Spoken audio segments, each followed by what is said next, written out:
At happened one time? Wow. Asante sana. First and foremost, let me take this opportunity to thank all of you, the great people of California, for the warm welcome since our arrival to this great city on Thursday. You've really taken good care of us. You've made all the arrangements for us to be as comfortable as we are, and we really feel taken care of. Thank you so much for the love, for the care, for the compassion. We don't take it for granted. Again, thank you so much for taking time off your very busy schedule. I know this is a place where people work hard to come and listen to me. I alone had a discussion with Wazes. Pastor Dorcas had discussion with our ladies. And again, now we are here to talk about our country. And I really want to thank you for creating time to come and engage. We don't take it for granted. My leadership strategy for me to be effective and to be a good leader is per the slogan of our party DCP, listen to Kenyans. I've made it a deliberate modus operandi that my leadership will be informed by continuous engagement with the people of Kenya, because those of us who are elected into office, those are our employers. And it's only wise to listen to your employer, because the employer is always right, and what he or she wants happens. So in my case, as a leader in Kenya, I am quite informed that for me to succeed and to be a leader worth my name, I must continuously listen to the people of Kenya so that I align my thinking and my programs and my leadership with what they want. So I came a month ago, and I've been around various states, and I'm here in California. And I want to say that I've had very meaningful engagement with our people here in the United States. And I'm a wiser person. I'm not the way I came. By the time I go home back, I'm a better leader. I'm a wiser leader. I've learned so much by listening to Kenyans. I have seen so much. And I must tell you, you guys are great people, that you have come to a foreign land and stamped your authority by succeeding. You are having businesses that are very successful. Where you are employed, you have made impact. Tafadhali mujipigie makofi. Pongezi. And that encourages me that much as we are having problems back home, all is not lost, because our greatest asset as a nation is a human resource at our disposal. And if you guys have succeeded here in the United States, where things are working and systems are right, it's clear to everybody that if we get working systems at home, things too can work. And I'm looking for that partnership with you, where we can work together and fix our country, because at the end of it all, east or west, home is best. And you didn't leave Kenya because you hate Kenya. No. You are not here because you hate home. No. You came here to look for greener pastures and to expand your territories and to look for opportunities that were not available back home. If those opportunities were available back home, you'd be at home. And therefore you have a duty, and I've heard most of you tell me, you like to come back home and help us grow our country and build our economy. But it's only fair that as you come home, you cannot leave a working system to come to one that is not working. So it is in your interest that we fix our country. When systems are working at the right time, you can come back home. And we are offering a different kind of leadership, a different module of governance to right what is wrong in our country and to make sure that things are working the way they work here. And that is why I have had this continuous engagement. Before I explain to you what I think we can do together as our people from the diaspora and we as a new administration in Kenya for the benefit of our country, let me first bring you to speed of what is going on back at home. I'm sure you know quite a bit of what is going on, but probably you have not had the benefit to hear it from an insider who has been in government and somebody who also talks to many people every day to analyze situations and what is going on back home.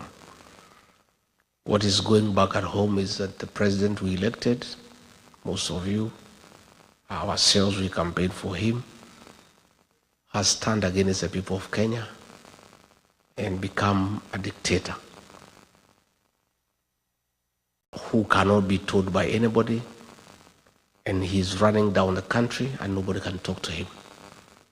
And he has compromised the opposition. He has captured Parliament and Senate, and there is nobody to hold him to account. And since nature abhors vacuum, our young children, the Gen Zs, filled that space and became the opposition in Kenya and said, no, what is happening is not acceptable. It shouldn't happen, and it's within the constitutional right, freedom of speech, freedom of expression, to say no. And then the president embarked on a very brutal purge and reprisal against the young people, leading to very violent abductions, forced disappearances, and extrajudicial killings. And as a result, in the last 2 years, many young people between the ages of 12 up to 24 have been killed. Others have been maimed. Others have disappeared. They are not known where they are. And there is a lot of fear. There's a lot of anxiety. There's a lot of anguish in the country. As mothers, as fathers, as all of us as parents, cry for our children.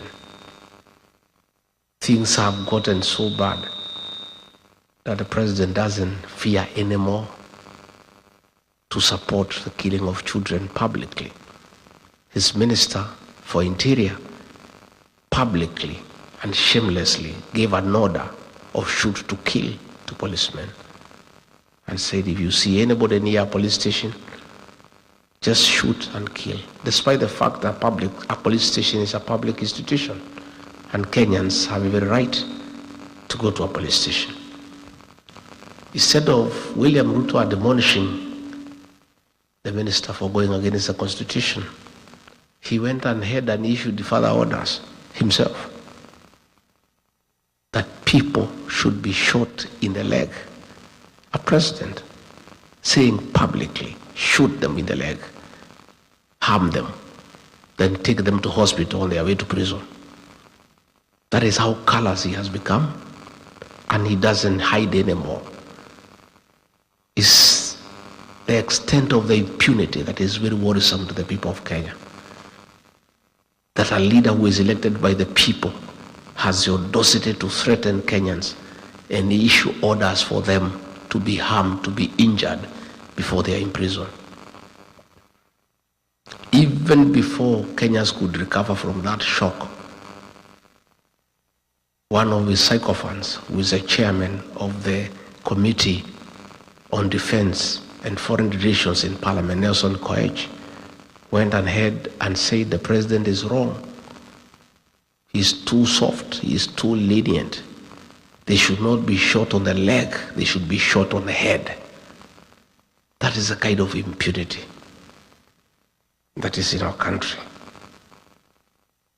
And when a lot of pressure came from here in the States the other day, because the chairman of the Foreign Relations Committee in the Senate here in the US brought a bill to review the relationship of the US and Kenya in respect of the status of a non-NATO ally. They are trying to do some little interventions to deceive the United States and the world that they are doing something. So the president has now formed a committee to look into how to compensate those who have been killed. How do you kill people, then you compensate them?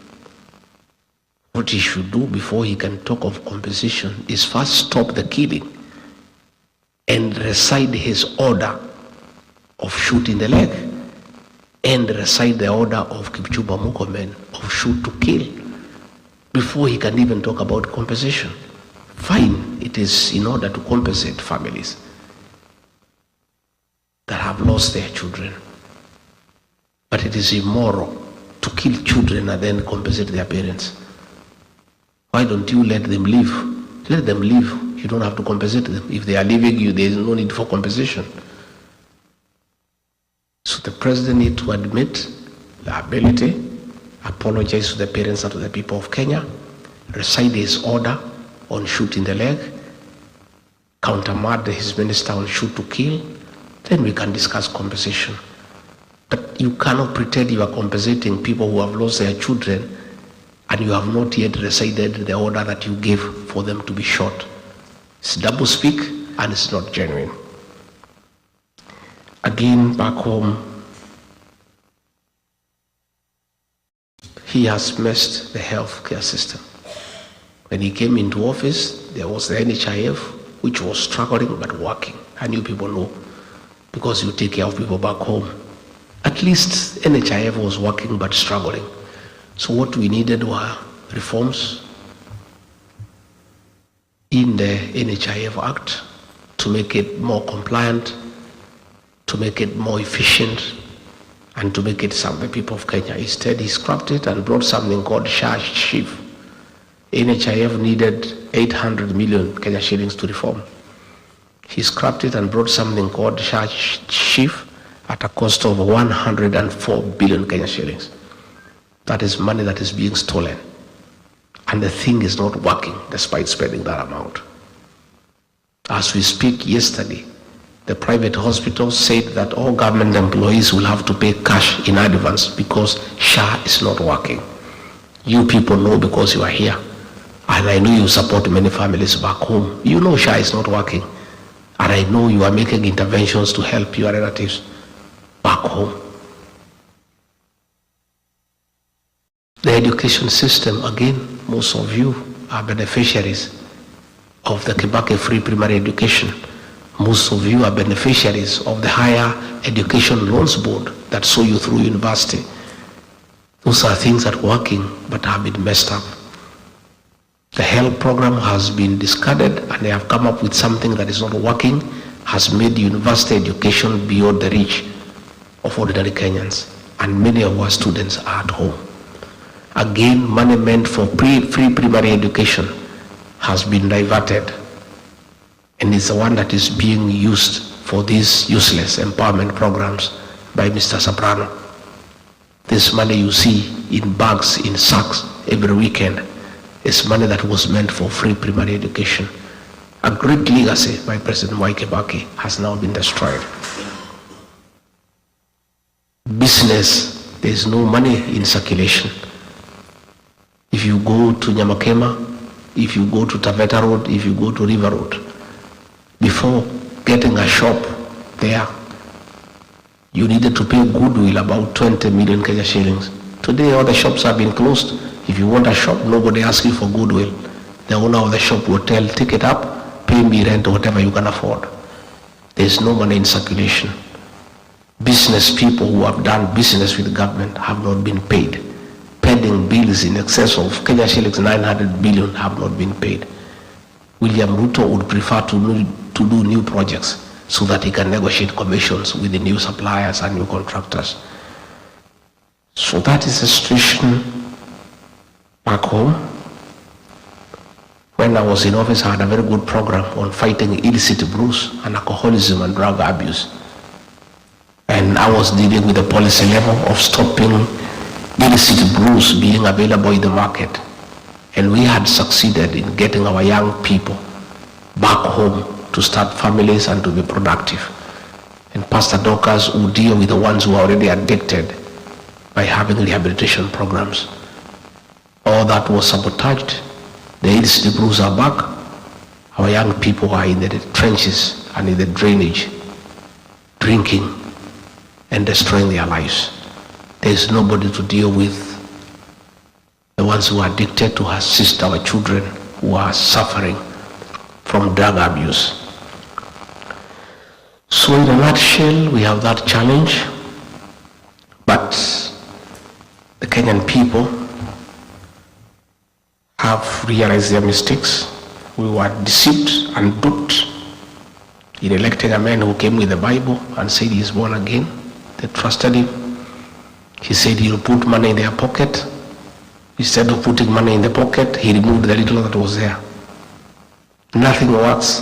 The country is almost grinding to a halt. They are saying that I'm here in America talking ill of my country. I'm not talking ill of my country. I'm just talking the truth. And I'm not saying Kenya is bad. Kenya is a beautiful country with good people, but we have poor leadership. We are here talking about poor leadership. We are not castigating Kenya as a country. That is our country. And we are only talking because we love our country. We are saying the problem of Kenya is not Kenya. It's not Kenyans. It's not the air. It is poor leadership, and that is what we need to fix. So the Kenyan people have made an informed decision that the Constitution allows the president to go up to 2 terms. The first term, 5 years, which is a contract, is a social contract with the people of Kenya, subject to renewal on performance or termination on non-performance, period. And the people are saying that 1 term is enough. We are not going to renew the contract, we are going to terminate it. And that is why they are saying it's 1 term. I have seen his people crying all over, oh no, Kibaki did 2 terms, Uhuru did 2 terms, even as we must do 2 terms. There is no way the Constitution says there is a must. It is subject to renewal or termination on performance or non-performance. William Ruto has failed to perform. He has messed the country, he has messed the economy, he has killed children, he has messed our relations with the neighboring countries, and the people of Kenya are saying, in view of the fact that you have failed to live up to our expectations, you have messed our country, we have a right as the people of Kenya, in accordance with the Constitution, to terminate the contract we had. So serve your 5 years and move on. We intend to get another new government to enter another 5-year contract with some other people. And that is a decision that has been made by the people of Kenya. Initially, he tried to say that it's a Kikuyu that is against him. But the people of Kenya told him no. If it's a Kikuyus who are against you, all of us are Kikuyus. That was the hashtag. Because everybody in Kenya is feeling the effects of bad governance. Everybody is angry about the killing of young children. Kenyans are angry and hungry because of non-performance of the economy. So that is a decision the people of Kenya have made, and I'm part of that group of leadership that is seeking to be elected as president under our party, the DCP, and I'm working alongside other leaders, Kalonzo Musyoka, Martha Karua, Fred Matiang'i, Eugene Wamalwa, George Natebea, and all of us are offering ourselves to lead the people of Kenya, and we are working together. And we have agreed that all of us want to be president, but it's not possible for all of us to be president. So along the way, sometimes late next year, we shall sit down and agree that among ourselves, we agree to have one flag bearer to face William Ruto on the ballot, so that things are okay. And I have said, I think I'm the best. But in case my colleagues convince me that I'm not and somebody who is, I'll back that person to a man so that we have meaningful change in our country.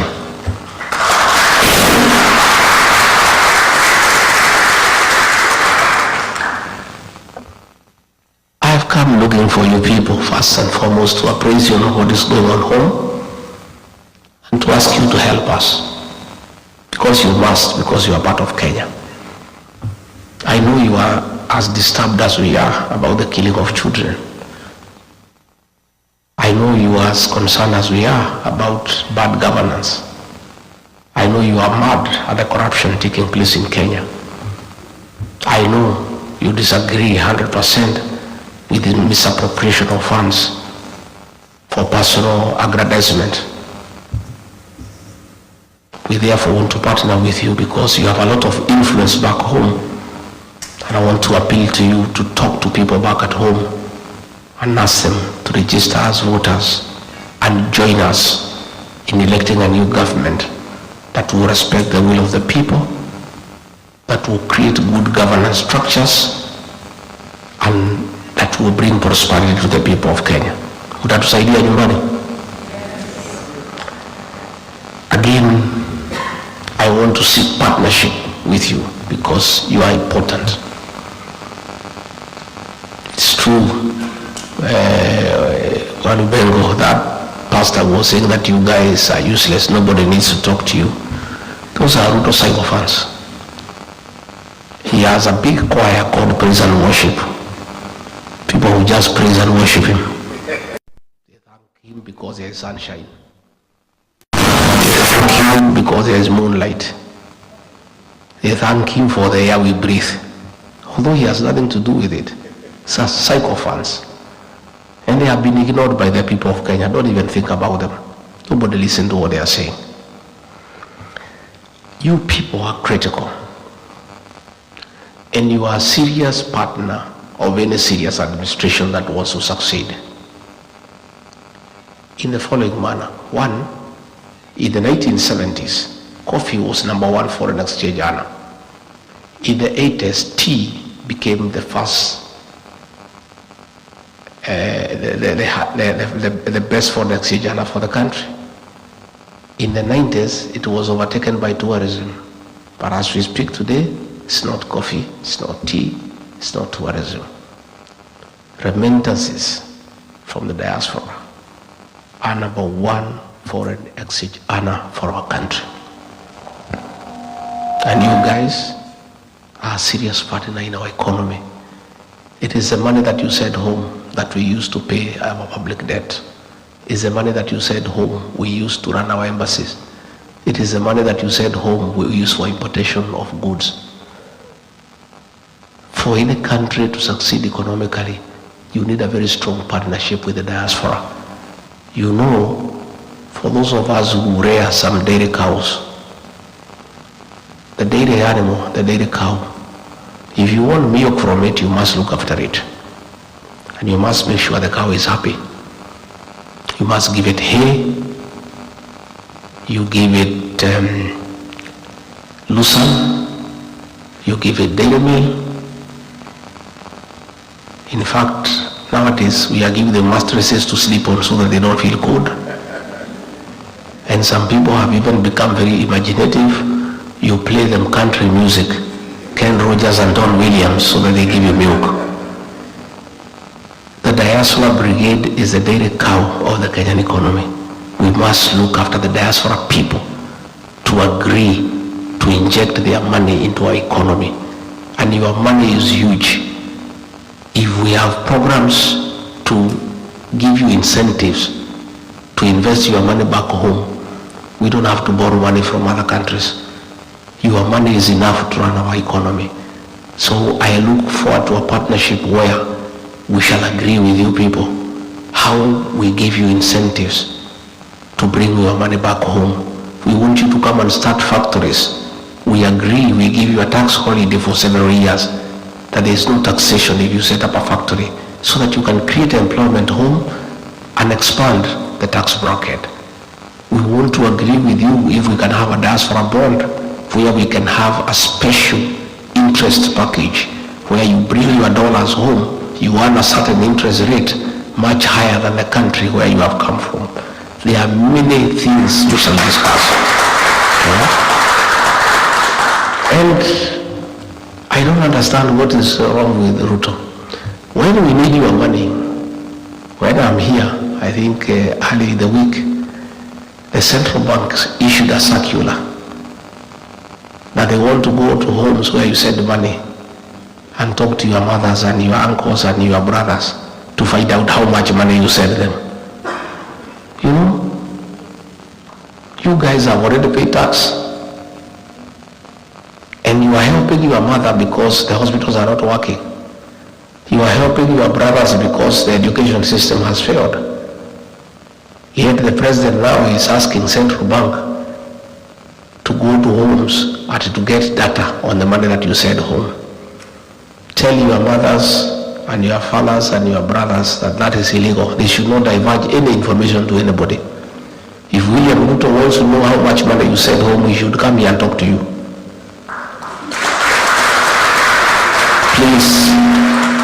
Please, William Ruto, don't harass our parents. Don't harass poor people back at home whose only crime is being held by people in the diaspora because your country is not working. If things were working, these people would not be sending any money back home. They needed the money themselves, but they send money home because things are not working. So that is being intrusive. We don't want too much government into people's lives. The work of government is to give services to the people. Let William Ruto build roads and hospitals, provide water, electricity, sewage, internet. That is what Kenyans want. But he cannot send people in homes with the fitina to ask people, oh, I hear your daughter is in America, how much does she send you? That is rubbish. And you must tell the people you help at home, there is no legal requirement for them to divulge the help you give them. That is very personal. That is personal information. It's like asking you why you love your wife. Do you have to give that information? It's privileged personal information that is confidential. So please tell your beneficiaries, those you help, not to give that information to anybody. Again, I want to interest you to invest home. Let's have a discussion. That is your country. Things are working here.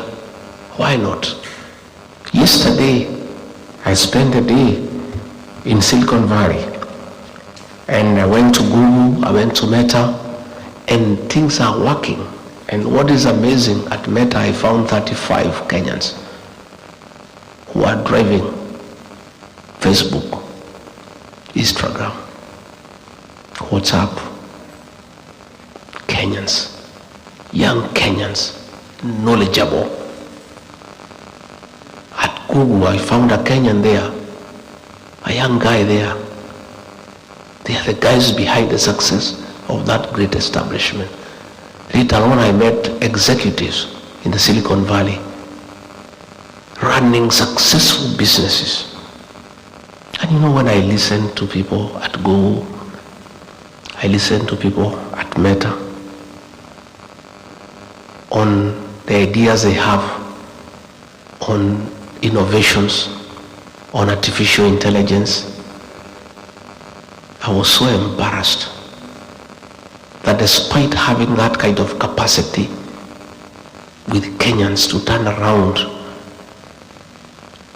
our digital information technology, that our Minister for ICT is William Kabogo. Are you also not embarrassed?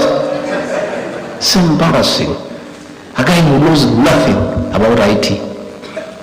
He has no idea whatsoever. Yet we have Kenyans who are driving mega corporations in matters innovation here in the United States and all over the world. These are the Kenyans that I seek to partner with when we form government to transform our country.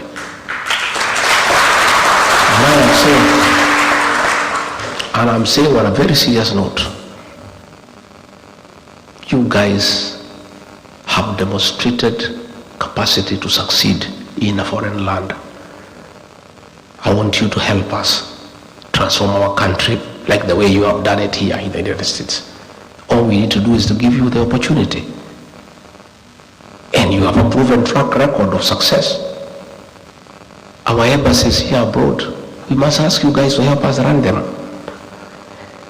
What, as somebody who has lived here in the United States for 30 years, a CEO of a company who has worked all over the states, has the necessary papers, PhD, masters. That is somebody you can give the embassy in Washington to learn. And that person knows everything. They know what Kenyans want, what challenges they are facing. They know these Americans, for them to attract them to invest at home, what they want, how to handle them, because they have been here with them. If you go to Kenya, an ambassador is appointed for 4 years. You get a politician, you appoint him ambassador to Washington. The first 1 year he comes is to look for a house, run and learn to know the streets and to know his way around here, and look for a school for his children. 1 year is gone. The second year he is trying to make friends with the Americans and the Kenyan people. A year is gone. The third year is to sit down to say, now that I know friends and networking, what can we do? He spends the whole year to do the plan. Then the fourth year is done, his record. But you guys, if you are appointed on Monday, on Tuesday you go and start working. You know everything. You know everybody. You know what needs to be done. So it's something that I want to do. Get the people out there to run our embassies on behalf of our country. Take care of Kenyans in those countries and have a serious network with the people of that foreign country and attract them to come and invest back home. That is a commitment that I want to give, and we're going to do it together. Again, as I wind up so that I can give you an opportunity to ask me a few questions, I want to, there is a bill that was brought in the Senate here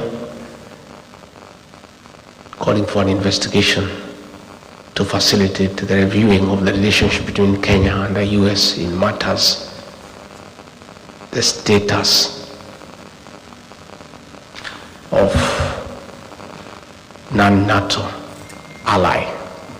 And I want to ask you to lobby your senators and your congressmen to support that bill by giving them facts of what is happening back at home, which you are aware. I've seen people back at home trying to blame me because of that matter that has been brought to the Senate. I did not bring it. I'm not a senator in the US. They are directed their anger at me. All manner of accusations. I did not bring the matter, but I support it because the issues that have been raised by the Americans is the issues that I raise every day. The issues of extrajudicial killings, abductions, the issue of interfering in Sudan by working with the terrorist group called RSAF, the issue of working with Al-Shabaab. Those issues were brought by the Americans. And all I said is that Kenyans should support by giving information to the legislators here to enable America hold William Ruto to account. And I did ask the Americans not to impose sanctions on Kenya because Kenya is innocent, but to apply sanctions against William Ruto as a person so that he can be brought to order. So I found a member of parliament from Mandera there in parliament making a lot of noise, saying that I'm against the people of Mandera. I have nothing against the people of Mandera, and he should not drag the people of Mandera into the challenges William Ruto is facing with the American people. Nowhere did anybody say that the people of Mandera have committed any crime against anybody. What we see is that the Americans are saying William Ruto met some bad people in Mandera. If you meet bad people in Mandera, it does not mean that the people of Mandera are party to the meeting that you had. So I also saw the senator trying to say that we have a problem with the Somali community because we are asking that William Ruto be held to account. Nobody has any problem against any community. the Somalis are part of Kenya, and they are a very serious community that has done a lot in the transformation of our country and the economic development of our nation. They are very serious drivers of our economy. They are very aggressive in business. So the Senator of Mandera, don't drag the Somali community into the challenges facing William Ruto. It's William Ruto who is being told to account by the Americans for his activities with the terrorist organizations. The people of Mandera, the Somali community, are innocent and have nothing to do with it. And by the way, I want to tell the politicians there in northern Kenya, if you want to defend William Ruto, defend him.